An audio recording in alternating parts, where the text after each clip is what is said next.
Alright, okay, here we go. I'll talk about really, really cool things in this video, because, why not? Here I am, Mr. Rocco Fillmore, or Sir Rocco. Sir Rocco Fillmore. Fillmore, that's a whole... See, it's just great that I can, trace my lineage back to Britain and Ireland, apparently. Apparently, the name Fillmore originated in Ireland and Britain. It originated in Ireland as Philomar. Philomar, which means very famous, apparently. So, yeah, that was a long time ago, maybe over 1,000 years ago.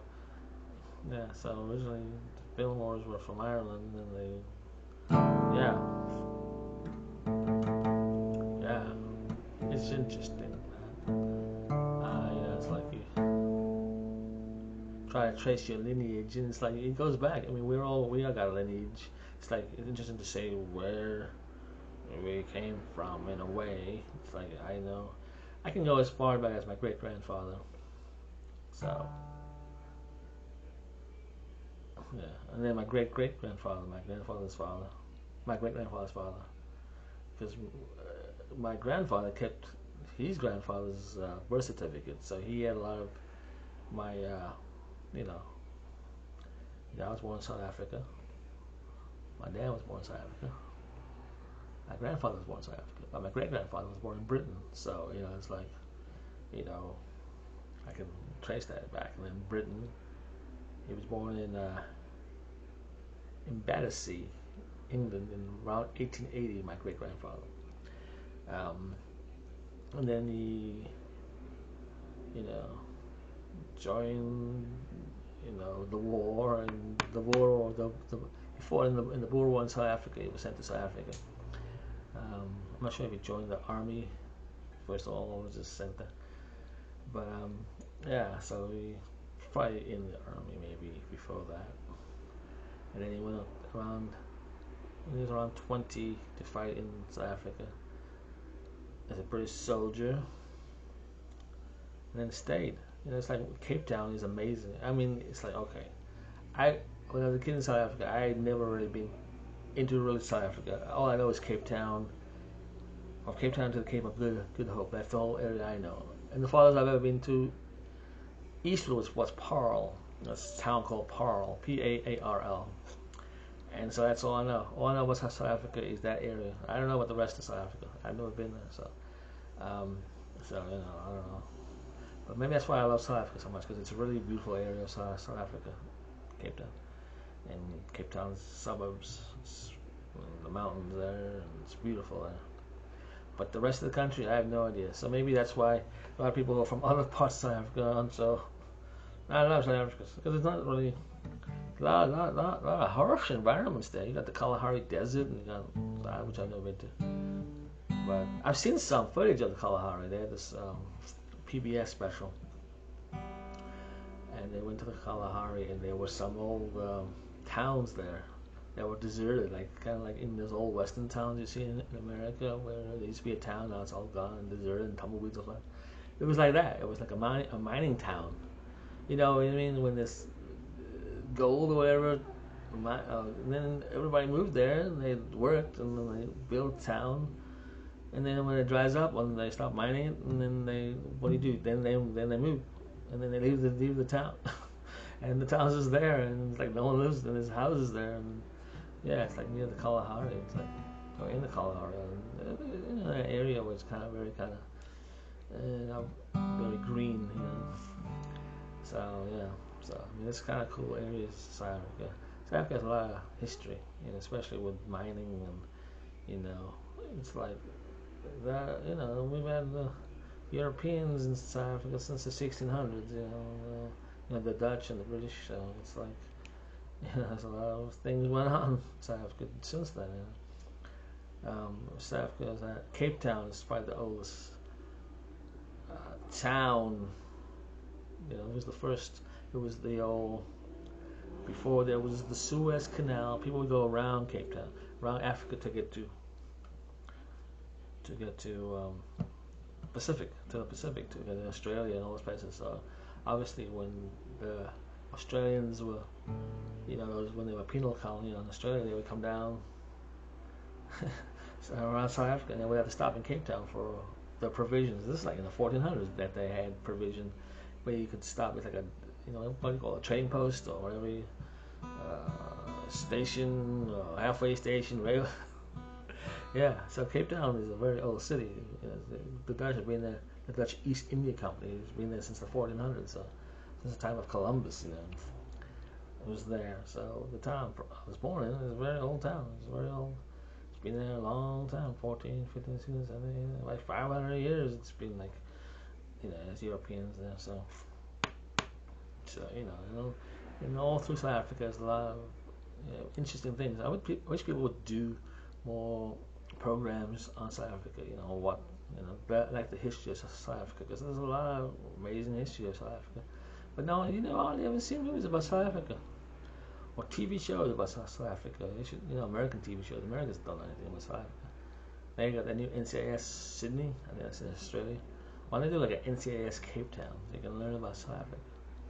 People don't know anything about South Africa. I know when I came, they don't. They think it's just like everywhere else in Africa. They think it's just another country. I know they do, because they don't know. It's called ignorance. Ignorance is bliss. They don't know what South Africans even sound like. When we first came to America, people thought we were Scottish. Like, you guys Scottish? It's like they didn't even know a South African accent. It's because South Africans are all they are, so they think, Scottish. See, that's how Americans are about South Africa. So, yep. Like Britain's not that ignorant about South Africa, because Britain used to rule South Africa. So, a lot of people have family from Britain who moved to South Africa. Like we have, our family came from Britain on my dad's side to South Africa, and some of them stayed up there. So, so when you tell someone you're from South Africa, they go, "Oh, I know family. I have family who moved to South Africa. Oh, I have friends from South Africa." They always say, so it's always a connection. But you talk to Americans there now.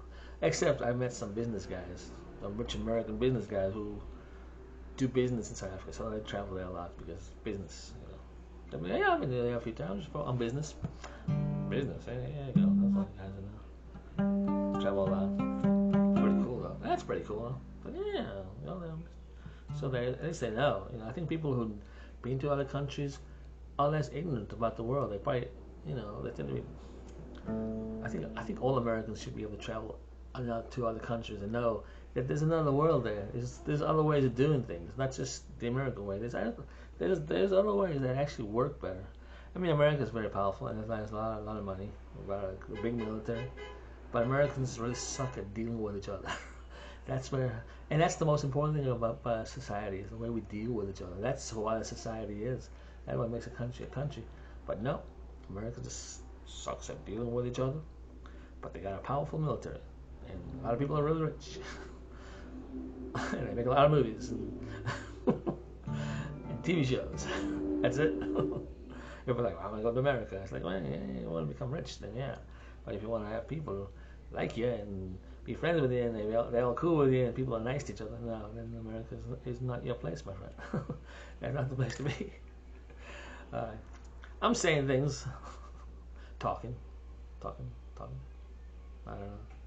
You're like, it's a great country. It's a great country. Land of the free and home of the brave. Land of the free. Well, land of the free. Americans aren't that free. It's like, yeah, you got freedoms, but you're still going by a bunch of rules. It's called laws. You can't do everything you want to do. You can't run around naked in the streets.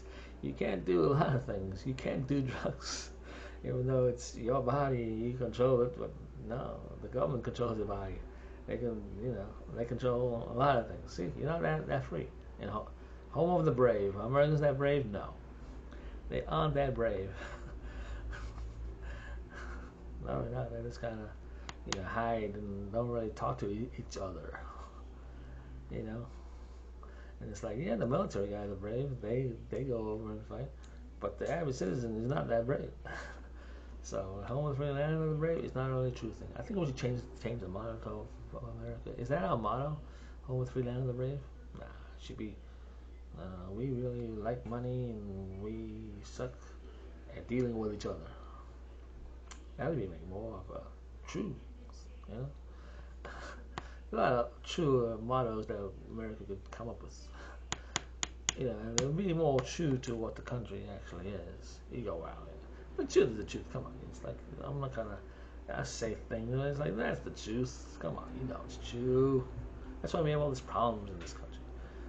People can't deal with each other. People don't like differences. It's like human nature. It's like differences scare people for some reason. That's just I don't know why that is. Why that was the way people are. That's why nature created people like that. I don't know. It's like the way people will take care of their own families over other people. See what I mean? Why? Because they look like us. They come from our DNA. It's the same kind of thing. But then we're just designed a certain way to care more about certain ones than other ones. And they go, well, no. Yeah, we can overcome that, of course. But we don't have to be that. But that's why. But we don't try. We just gotta stick with what we do. Because most of us are very simplistic, and we don't really want to try to better ourselves. So we just kind of do whatever we do and keep doing it. Apparently.